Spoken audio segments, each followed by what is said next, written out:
Welcome to Empowering Humility, where we're on a mission to promote human flourishing by restoring humility as a common denominator in society today.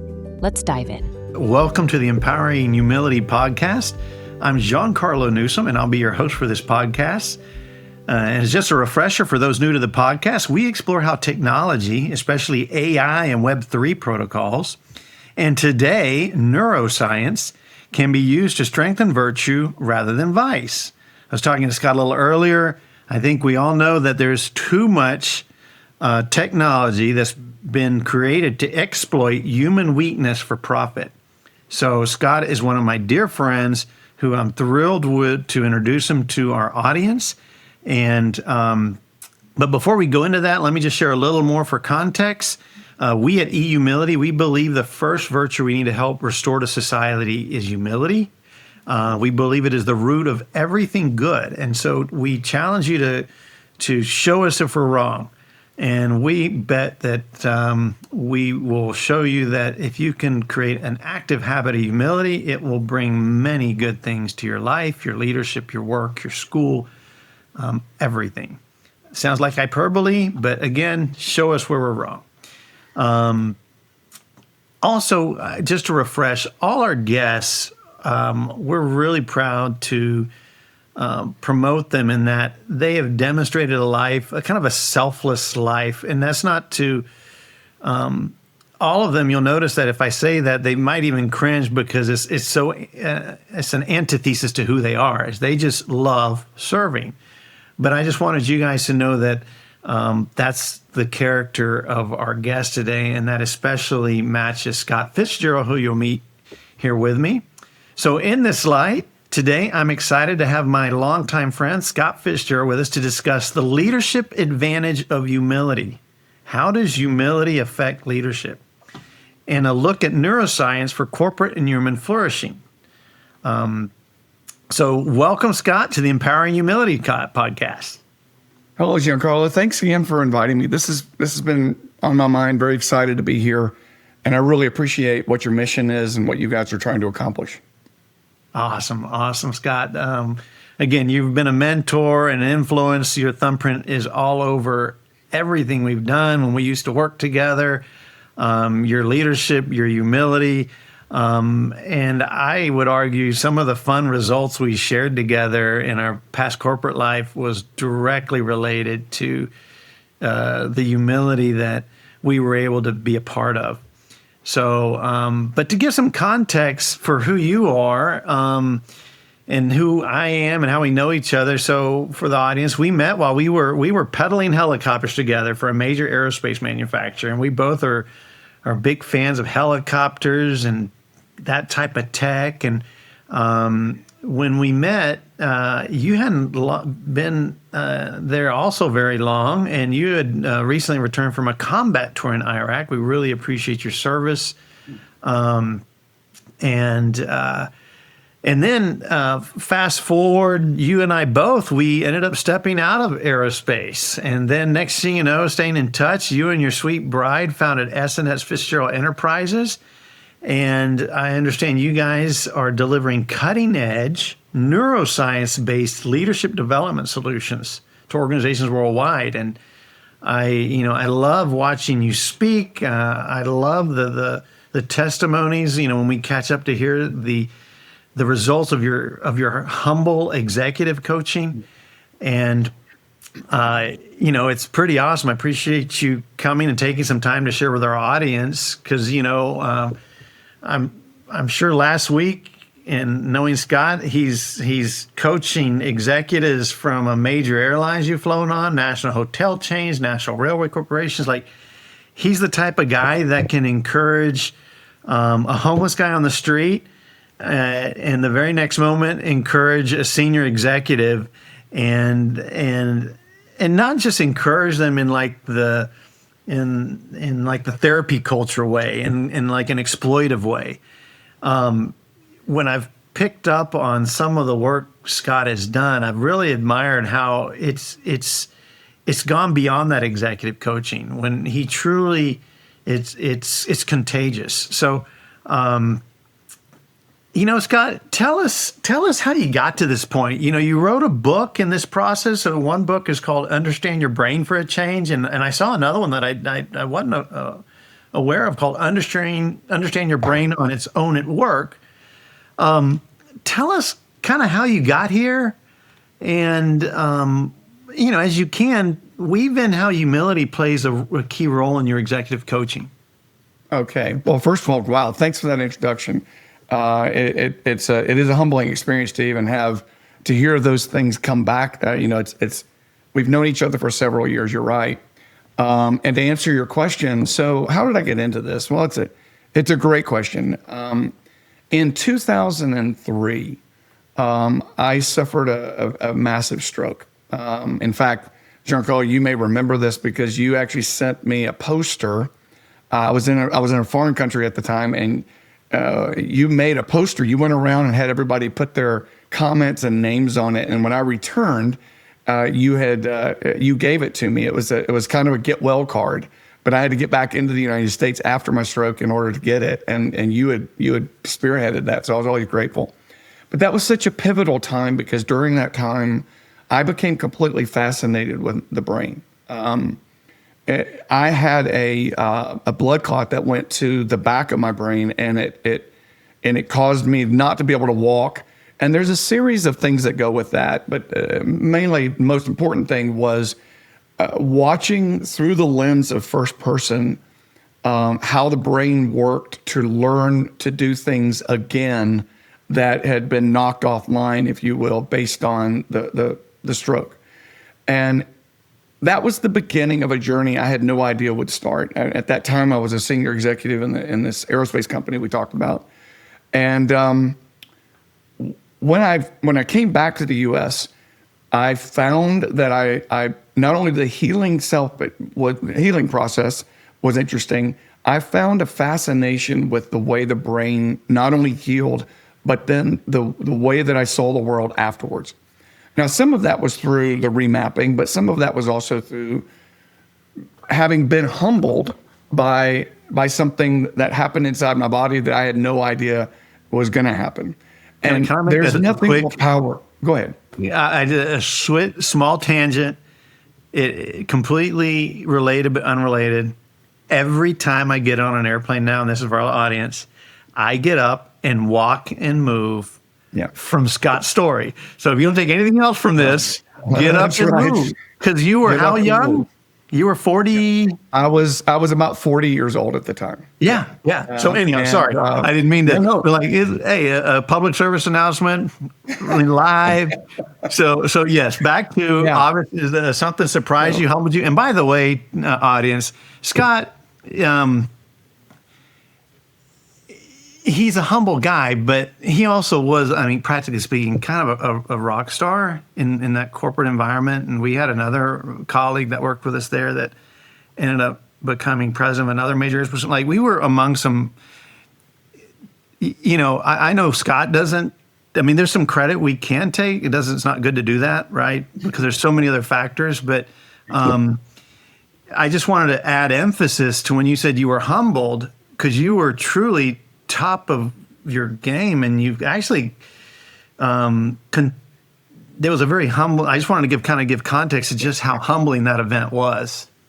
Well, it certainly was, and especially when it comes to when you realize you aren't necessarily in control of everything that happens to you, but how you choose to respond to it makes the happening useful or not.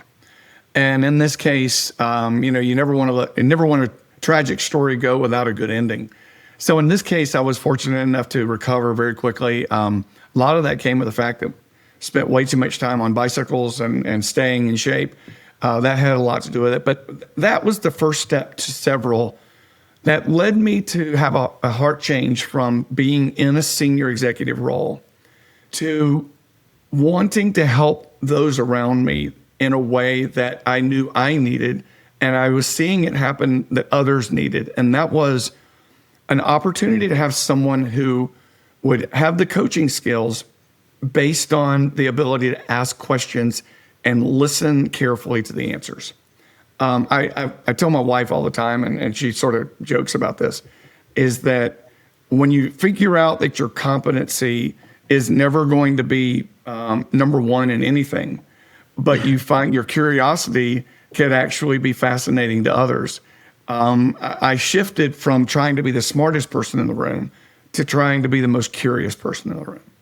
And what I found very, very quickly in this business was that every executive I worked with, every leader, every, call it manager wanting to be a leader, and by the way, those two are not necessarily the same thing, is watching them say, I have no one I can talk to about this, and letting them become vulnerable enough that they are willing to allow you to ask the hard question, and they are willing to answer it, knowing that this is not about judgment, it's about revelation. This is based on the fact that we have a story that we tell ourselves, either about the world around us or about ourselves, and we are responding to that story, whether it's true or not. So as a coach, my job now, and this is what I discovered not only from the brain injury, but then getting into school where I became much smarter about how the brain worked, and saying, I'm going to approach this business differently by, let's start with the intelligence, and in that we will find the heart. And that's why my mission, which I found in 2007, was to teach and inspire leaders to lead from their heart as well as their head. And being able to tie the things that mattered to the way the brain functioned was something that I found leaders were really good at. That once you start making those connections, or perhaps they start making those connections, it becomes more useful in the circumstances where they actually have to implement it. And part of that is a leader saying, I'm curious as to why I react a certain way, or I'm curious as to why I respond a certain way. And then you take someone like that and you start to explain the part of the brain that's operating in the reaction and the part of the brain that's actually operating in the response, knowing that they're only inches from each other, but the results are typically miles apart. I love that. That's brilliant, Scott. I was going to say, it's almost like two thoughts come to mind. One, you echo a previous guest, Dr. Ernesto Ceroli, who also prides, I think I shared previously, he's got that TEDx, if you want to help someone, shut up and listen. So that's right. You modeled that. He also, that curiosity and of finding that beauty within. And it sounds like, you facilitate humility at a self-awareness level. Yeah. And I kind of wonder if you also, I think the pressures of the American corporate world especially forces us to disconnect our heart from our head. Yeah. I think there's some truth in that. Yeah. And I think that's what, I've watched Dr. Ceroli work in an environment where when you can reconnect a leader's heart with their head, it's like giving them their life back. Yeah. Yes. I think you've touched on one of the most important principles here, and that is, I found that most leaders, most people that are in roles where they must lead, find a freedom in finding the purpose behind their leadership, and that purpose means being humble enough to pay attention to what your surroundings, the feedback your surroundings are giving you. I think we unfortunately taken way too much of our leadership training from war movies, or perhaps things that are scripted. And life is full of unscripted moments. Yeah. And what happens to leaders when they go, oh my gosh, I don't have the answer. I can, some of them will tell me I get paralyzed when I don't know what I'm going to say, or I don't know how I'm going to respond, or rather react. And a lot of the work that I end up doing with them is around, imagine what happens if you respond, even if it's with silence, because that in itself is a response. And understanding when leaders are in these high pressure roles, this whole idea of divorcing themselves from the role so that, their heart gets left over here, but their head is doing all the work. What we fail to understand is no matter where we are, our influence is about people. Understanding that the person that you're dealing with comes from their own background of noise, stories, their own mental models of the way the world works. And mental models drive what we call our baseline. And these are models these are stories we told ourselves. And they not only do they operate passively, they show up actively. And this goes back to the humility side of it. It is fascinating to me that neuroscience has taught us that when we perceive someone as trustworthy or humble, that is absent of any necessarily other markers. In other words, it's a separate marker. One of the most fascinating parts of leadership is building trust and vulnerability as part of your ethos. And whether that's your particular trust, being able to trust others, as well as being vulnerable, or recognizing that leaders have to become trustworthy and trusting as well as vulnerable. And I think that's where the lesson's gone wrong. Many times leaders get taught, you've got to have all the answers. Yeah. I would submit to you that the most effective leaders I know are the ones that speak last and ask really great questions. Someone would say you can't boil it down to just that. And I would tell you the science behind it is pretty clear. That when you ask someone a question and you're present enough to hear the answer, they immediately trust you. And when they trust you, they immediately start to reveal more about themselves. And you as a leader have to be patient enough to allow the ambiguity to serve you versus try to cure the ambiguity by just simply dictating the answer. Right. There's a great saying in our work that says people are best convinced by things that they themselves discover. And it's powerful because it takes the pressure off of anyone in my role to have an answer, but more have a curiosity and a presence that gives that leader a chance to be heard. So I love it. On mental models though, like okay, so let's say we're all in agreement there.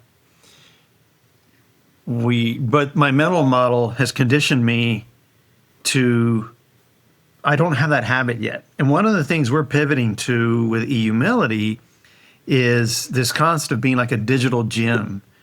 So just as we go, like if, my physical therapist, I was having some issues with like tendon reconstruction. Like I was trying to fix that model, that physical model back to something where I could, run continuously. She gave me specific exercises. I think in some of our culture, the nihilistic culture where what we do doesn't matter, it's all relative, right? That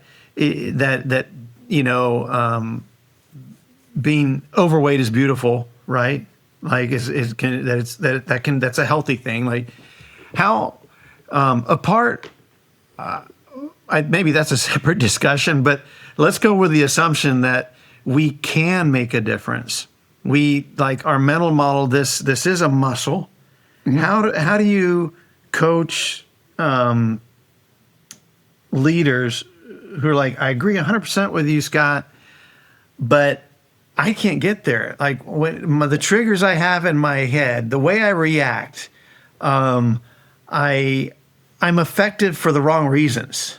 Right. No, that's a great question. One of the things it's a great question because so many of us say, well, this is what I believe and this is how I'm built. And we pass it off as something as if we're not in control of it.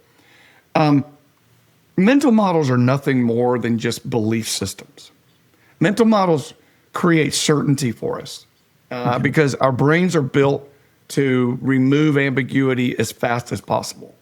In our book, we talk about it, and I say our book because my co-author, or call it the lead author, was a guy named Phil Dixon. And Phil was formerly the head of IT at Apple. And he was actually there when Steve Jobs was the boss. Cool. And Phil and I, we had a lot of conversations around this.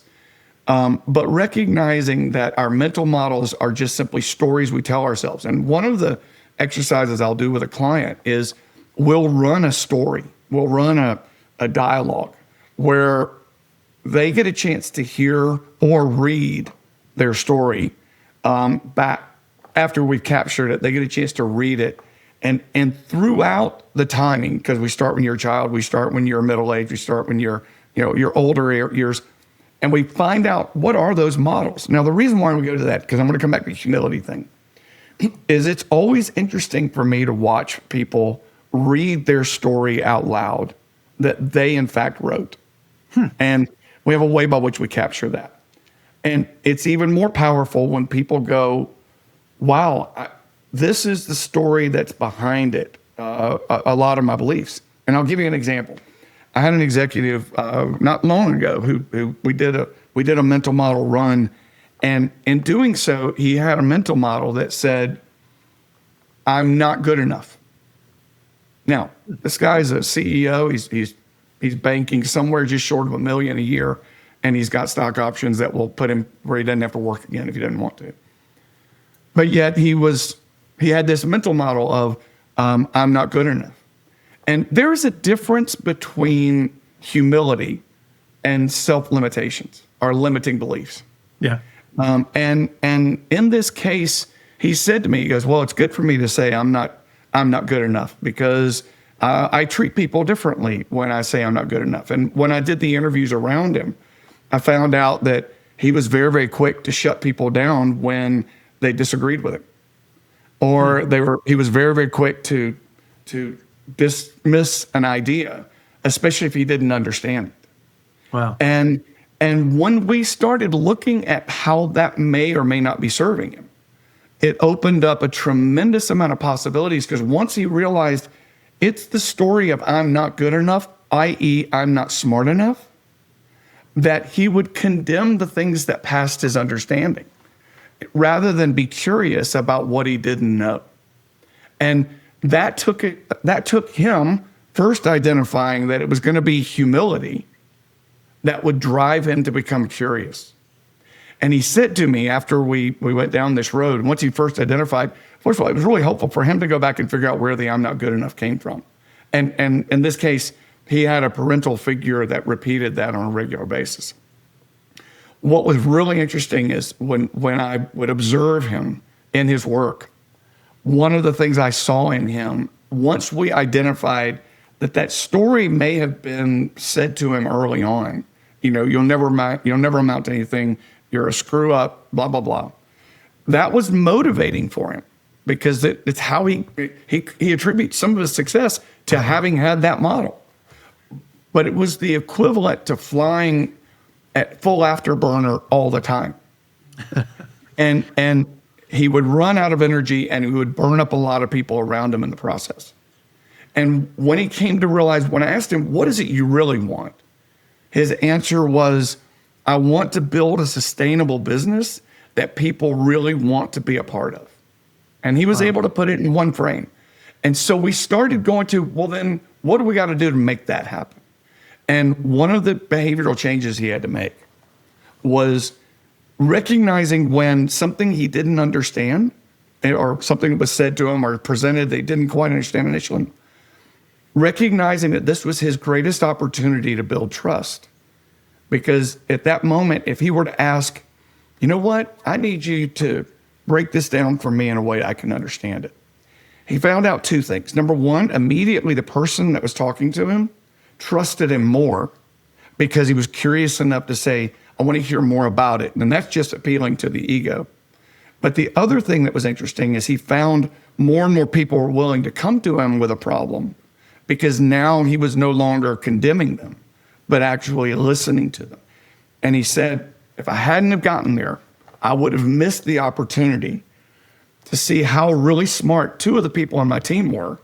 But I always kept them at a distance, because Now that I understand it, it was because every single time I talked to them, they were proving the story I told myself about myself. Wow. That's awesome. How you would avoid someone because you know that they will reinforce that story. And Yeah. I wrote down something, and this is a plug for eHumility for those who don't use the app yet. But one of the things we're really, really like the core foundational design is to write your story down. And I put that in your words, Scott, but that's what journaling does. There's so much data that shows talk not to yourself, talk with yourself maybe, and get to know who you are, hear your story out loud. And then we have the opportunity to share with people you trust your story and have them pray for you if you're a person of faith, right? Yeah. And then as you overcome these self-limiting beliefs, I also like how you qualified there's a difference between humility and self-limiting beliefs, that we can, this neuroplasticity means that our brains can change them. We don't have to live with the stories we've set, and those are opportunities to celebrate and praise. And so forever, this example you mentioned will have points of reference of praise that, if you think about it, are kind of like foundation building stones as we, I think, go to what Maslow characterized as self-actualization. Yeah, well, I think you're right, 100%. I have the privilege of being a facilitator for a program in Austin, Texas, actually, called Discovery. You can find it on www.discoveryprograms.org. Okay. And it was a program that I chose to go through after I had my stroke, and it's a spinoff from Dr. Phil McGraw and his work, Dr. Phil. And in that program, and I'm a facilitator now for it, we give people a chance to actually come and spend a weekend, the first weekend of 3, looking at the stories that they've told themselves about themselves. Wow. And it is fascinating how the results that they've been getting are directly correlated with that inner dialogue. Now, before anybody runs off the deep end and goes, "Oh, we're going to have to change the way we think." No. It is the change what you think about. And it's recognizing when you are contributing to your own limitations through the stories that you learned over time. And many times the brain's first job is to protect us. That is the first thing it's supposed to do. It scans the environment every 1/5 of a second, looking for danger. You have 5 times the neural networks looking for danger than you do reward. So when you create a story that is full of limiting beliefs, you are operating with that narrative in the background. You mentioned plasticity. The brain does have the ability to adjust to the environment. All plasticity is a response to its environment. And that is the environment, both extrinsic as well as intrinsic. Wow. And in sales, there's and again, I don't have the reference, but it matches the comment you made where our neural networks are 5 times more sensitive to danger than to benefit. It's the same thing when we say that most sales, 80% of sales appeals, or 80% of humans act upon danger, fear, uncertainty, or doubt. And only 20% take action based on benefit, which is you think about it, I think we're all wired to some degree and maybe different factors, but maybe to pivot just a little bit and kind of level up and go kind of some, a little harder discussion. Is like, we have a mental health crisis. You're fortunate, and I admire all the corporate executives who have the humility just to even talk to you, right? Sure, I'm very grateful. And in that community, that I think you like the path to health is very, maybe not clear, but it's pretty solid, right? Yeah. But what about like the broader American issue? We have 1 in 3 are clinically depressed. We have suicide ideation at all-time highs with our young ladies, especially with Gen Z.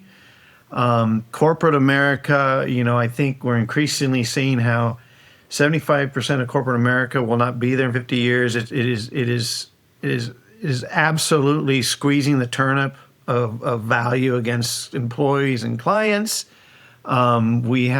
There's basically artisans. I was telling you one of the reasons why I love living in Europe is artisans, family business have gone extinct. We have employee satisfaction, at very big lows. If you're not IT, a corporate executive, a government worker, like opportunity for you as an individual is just low. How do we restore conscious capitalism?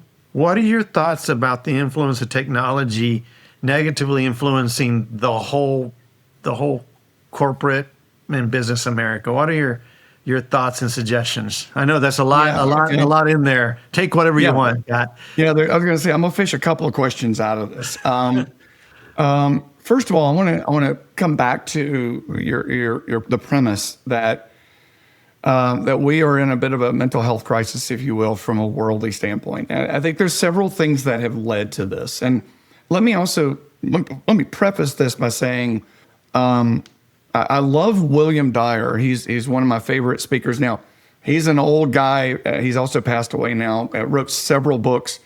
One of the comments he used on a regular basis was, "None of us really know enough to be skeptical about the world." Okay. And I've got that quote a little bit wrong, but the general idea is that. I will tell you, I think what we're experiencing right now is a crisis of identity. And let me put that in perspective. I believe if you go back in time, let's go back, say in the call it the 1920s. I would submit to you, if you could interview someone at their adult age at that time, knowing what we know about today, you would find there would be a lot of people talking about, wow, the world is at war. We've just been through a depression. How are people going to pay their bills? We are in a sense of human crisis. If you could then fast forward to today, I think you would find someone would say, wow, we are gathering information like we never have. Change is happening so fast. Obsolescence of people's roles are in high threat now because of this new evolution of AI. I would suggest to you, no matter what decade you're in, this conversation has actually been going on for a long time. Okay. And it's in the perspective that we can look back on time and see how rapidly some things are changing, especially, again, we're right now we're in the middle of what we call the AI crisis. We're all scared of it because we don't know what it could lead to. Right. I would suggest to you, when the first motorized vehicles came on board, there was also a panic. An entire industry panicked. And these are just the natural evolutions of time. The problem is we only typically have a scope of it of somewhere between 70 and 90 years, which is a drop of time in a bucket over a bigger span. So my point being, we tend to look at things in terms of the absolutes of the life that we're in today. Yeah. And a failure to understand what were people feeling back then, unless you're willing to dig really deep and find it somewhere in a written book. Having said that, what I am seeing today in corporate America when it comes to a sense of belonging, a sense of community, a sense of mental health, is we have learned to outsource much of our social interaction to an algorithm. Yeah. And that algorithm plays on a chemical response to our brains in a way like no one else. We used to think that the kid in middle school who was the class clown we liked being around him because he made us laugh, right? Right. We made us laugh because there was a dopaminergic and an oxytocin element to that. Now, most of us tend to find that fix on a contraption, and I'm going to hold up mine right here because none of us are very far from it. Yeah. And every single time we pick that thing up, it is a very controlled manipulation of the way that our brains work. It feeds us. There's a reward that comes with it, which is why there is the addictive quality to it. Because the very, very same chemical that keeps you glued to it is the same chemical that used to get us out to play baseball and many years ago. It was that need for companionship, that need for belonging.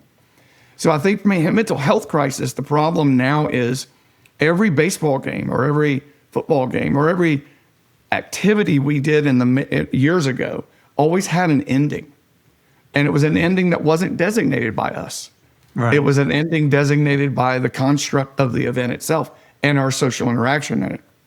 Now our social interaction is at our fingertips, which is why we find ourselves having to do more and more of it over time until eventually we feel blunted. Yeah.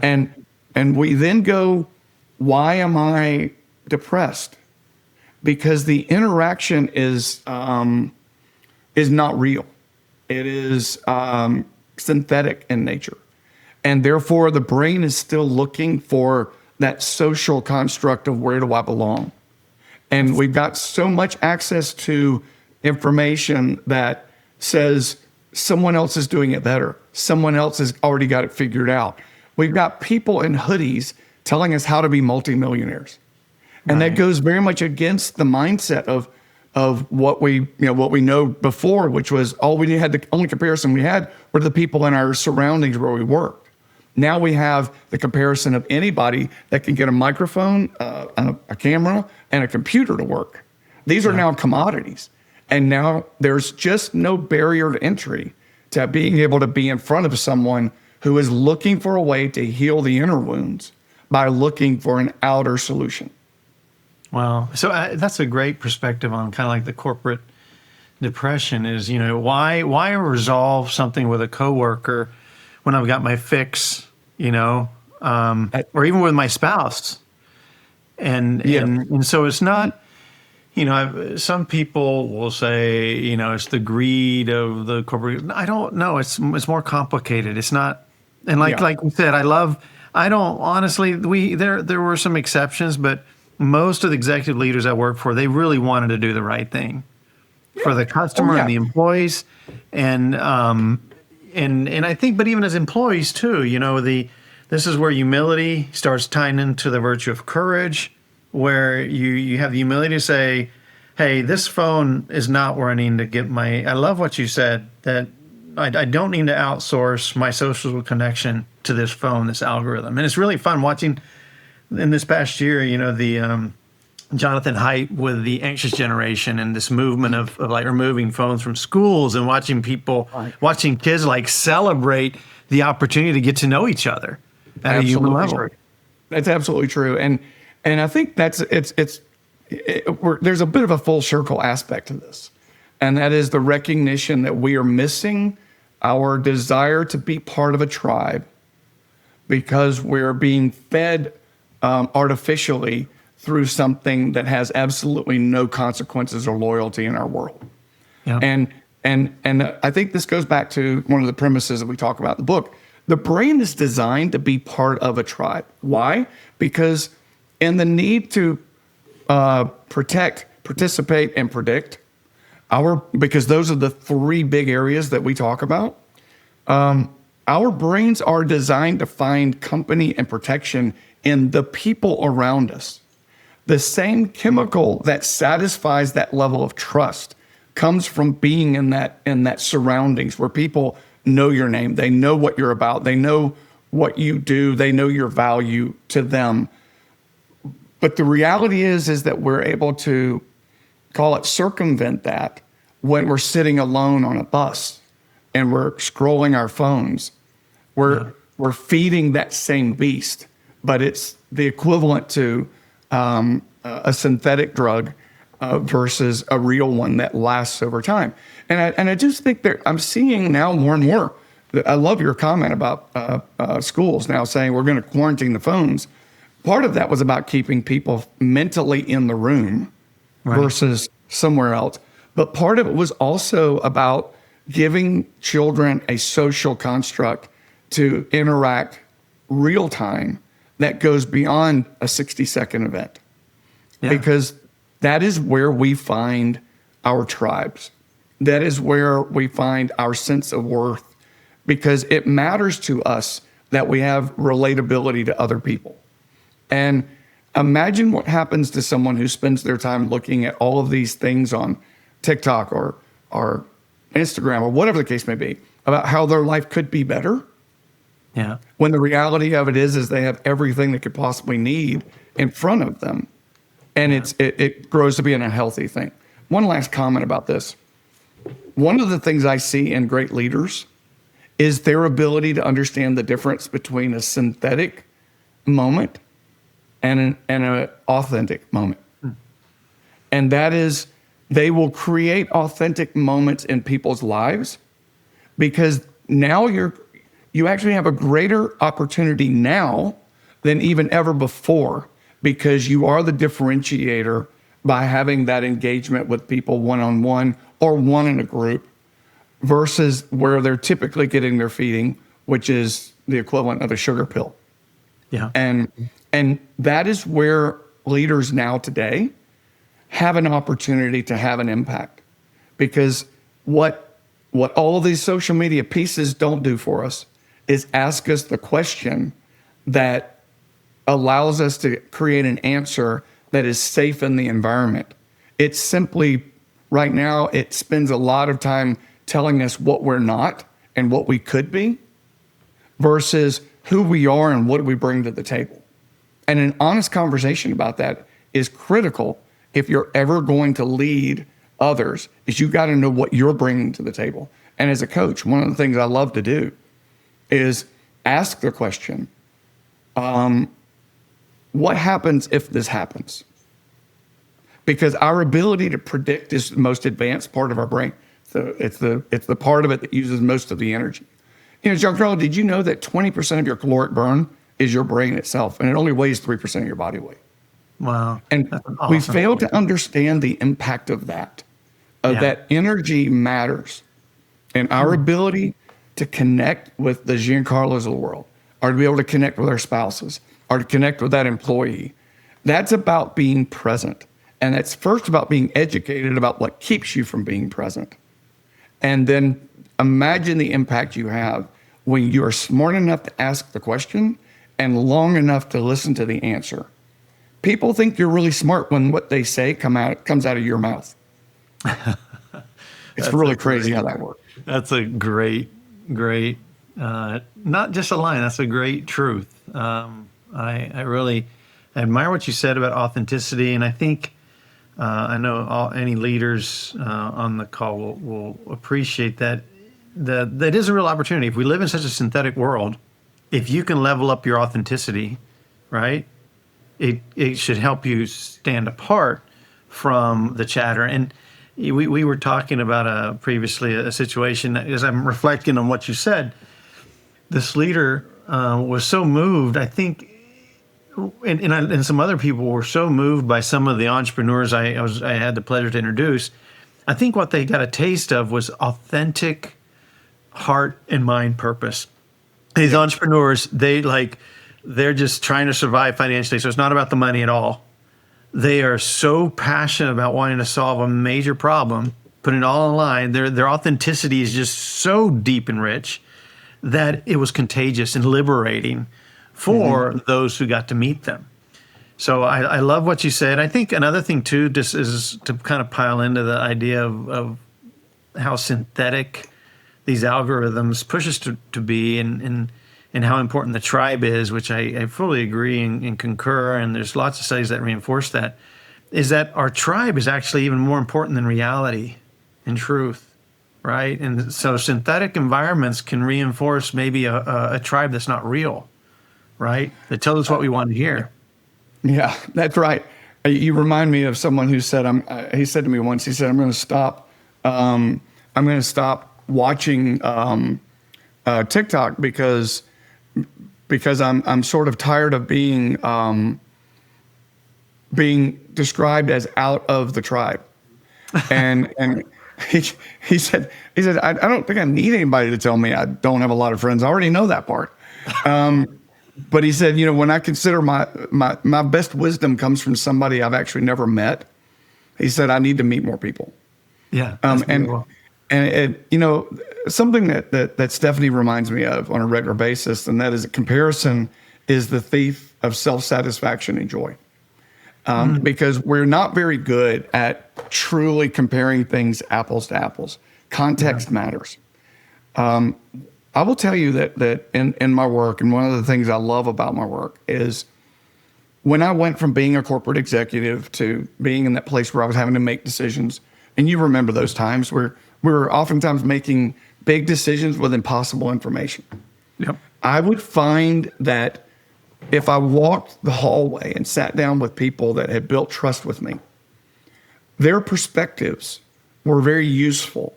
And I found just those conversations de-risked a lot of my decisions because I was willing to take the time to listen to people who had been there before, or perhaps they'd experienced something before, rather than have my ego say, oh, if I ask the question, they may think I don't know what I'm doing. Yeah. I was shocked. And there's some really cool studies out there that show that when people seek your advice, you actually trust them more. And it comes from being humble enough to say, I don't need to be the smartest person in the room. I need to find the smartest people and put them around me. And there's another quote you probably heard that says, if you are the smartest person in the room, you're in the wrong room. Yeah, exactly. Right. I love that. And so I think the thing when it comes to humility and it comes to leading, I think there was a period of time, and maybe it still goes on today, I don't see it as much, where humility was considered a weakness. We want the assertive leader. We want the guy that's out front. We want we watch, like I said, it goes back to these war movies. We see people standing out front and, we're going to make it happen. And I think there's plenty of examples, if we look for it, where great leaders are willing to listen carefully to what is being said and to get behind what is actually the message. And when they become more informed, they become less inclined to shut conversations down because they realize that they are there for their leadership skills, not necessarily for all the knowledge they bring to the table. And that's a big takeaway for a lot of leaders. One last story. I've got a leader I've worked with for years now. One of the things he did, and we had him do early on, was to sit down and write a speech. And it was a speech that he would write at the end of his career about the things that really impacted him, the things that made a difference in him, the things he remembers, the lessons that he took away, the 3 top lessons. And this guy he was in his mid-30s when he first did this. And I just received a text from him yesterday. And this was now almost 10 years ago. Huh. And meaning where he sat down and wrote this. He said to me, I'd like to talk to you this weekend. I'm going to a thing this weekend where he's going to be there. He said, I pulled out my letter the other day. And it's amazing how much of it has come true. And he said, I'm convinced that it's because I took the time to write it down, and it became my reality because I changed from reacting to what was going on around me to responding. And my first response was to write out what I wanted this career to take me to versus just going along hoping that someone would find my value. And he is now in a place where he's being very high sought by other companies. He's being recruited. He's done very, very well financially. But he says having something to go back to that says, this is what I want, I noted that of the 10 things I wrote, 8 of them have already happened. And I said, sounds to me like you need to expand your list. He said, sounds to me like I need to understand that I'm not necessarily in control of everything around me, except how I choose to respond to those things around me. That's awesome, Scott.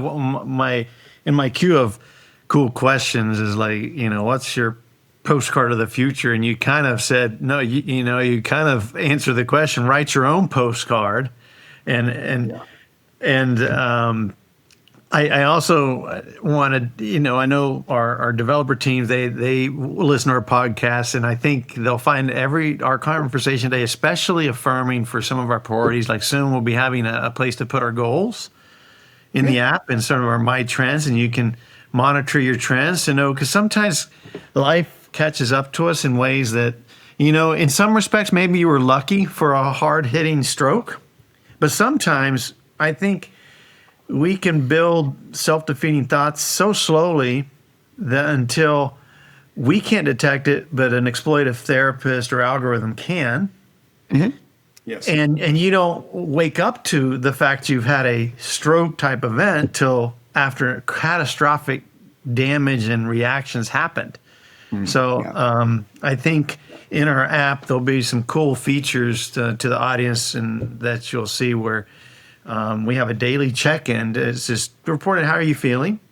And then also one weekly that's on the human flourishing components, so that you can maybe catch if you're starting to trend lots and lots of sadness, maybe there's something to dig in there, right? But right. And that's one of the things I love about having a structure that the book gave us, which was this, what we call the 5P model, which says we first seek protection, we next seek participation, which is our need to be a part of something, a tribe, whatnot, and then we also seek prediction, which is the most advanced part. What I find is that when people start putting things in a common frame, they start to have relatable conversations. I don't, it's not that we miscommunicate. We just fail to grasp the total understanding of someone's reply. And I use that as a joke because we oftentimes don't, when I find many people don't know how to explain why they're anxious or what they're really afraid of. And it's always an interesting comment when my question will be, well, what are you afraid of, or what are you avoiding? And that's always hard when somebody's never had that question presented to them. But when they start to recognize that there is a good chance that as leaders, they may be avoiding something that's really important. Okay, it's great. Now that you've identified that, let's figure out why. Let's do some work to figure out what's keeping you from this.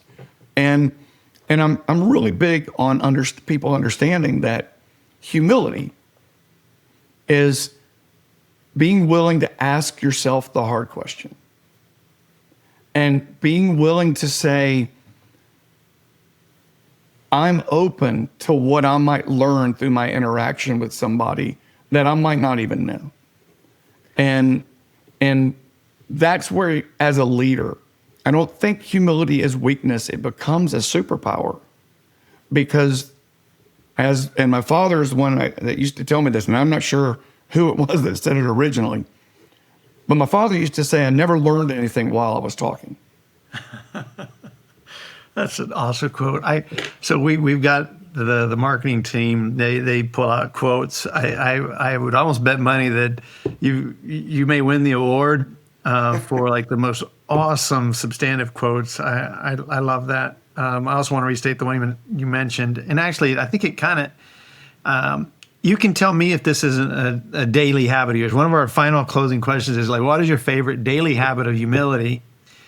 And I'm not going to speak for you. Well, okay, well, for a second. But humility, daily, being willing to ask yourself the hard question. Like, if we did that daily, oh my goodness. Yeah, I completely agree. I will tell you that the question that I tend to ask myself every morning is, what is the hard thing that I am trying to avoid right now? Ooh, wow. And I find that if what I have to do is I go, okay, if it's let's just say, believe it or not, it's invoicing, which Yeah. is a mind-numbing event for me. I have to say, okay, I know that between 10 and 12 in the morning is when I'm going to go get that done. Why? Because that's my optimal time to use my brain, because our brains go in rhythms, and I'm one of those that's very productive in the morning, and after lunch, that productivity starts to become, I just need to do tasks. I don't need to be doing something that's heady, and so I'm a big believer in what is it that I need to do today that I'm constantly avoiding, and what that does is it seeks first acknowledgement, and then what it does is it gives me permission to do something about it. And that might seem trite, but the reality of it is that once I identify it, I have to do something about it. It's the absence of identification that I'm just simply responding to the symptoms of it. And I think in most cases, we do overcome small bites at a time, don't you think? I mean, there's a lot of things I still want to, I still at the same time am shocked at, like, I have a simple stretching goal. Like, I don't get my second cup of coffee till I stretch, because I'm an old man, I got to do it. And I'm still not there, but acknowledging the problem, and I love the way your daily habit. I think I also find it really cool, now I've lost it, but there's some common threads with our guests, listening well. Again, there was one from Wade Preston, who was our last guest, that I'm annoyed I can't remember, but that's okay. Maybe it'll come back. Anyhow, Scott, I really, really appreciate your experience. So if people want to find you, to learn more about you, it's SS as in Scott and Stephanie. Stephanie's amazing, by the way. She is. She's the brains of the operation. So, well, that's why she's not on. She's making us both look bad, and then people. Yeah, that's right. She's a beautiful lady too. So we have beautiful. I'll put in my coverage, as they say. So ssfits.com. That's F Foxtrot India Tango Zulu.com. But also you mentioned Discovery Programs. .org.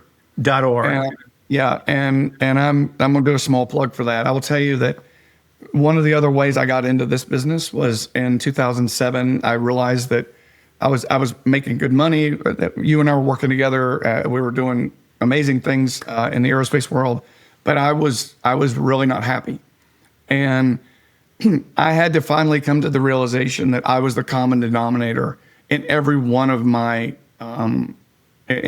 circumstances. And that included the ones that weren't going well. And so I actually went to this program, and it was life-changing for me. And that it finally gave me a chance to look in the mirror and realize that I had a lot of control over how I choose to respond.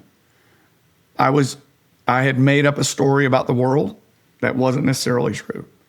And by going to this program, that is where I was able to sort through perhaps the identity statements that were not useful for me.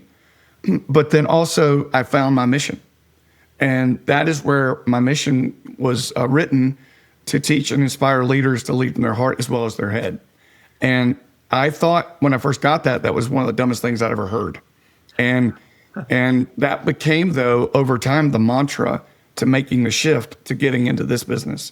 And between the stroke and that particular event, it's what was the baseline for the business model that said, why don't I spend the rest of my career sitting with leaders of giant responsibility and give them a place where they could have vulnerability.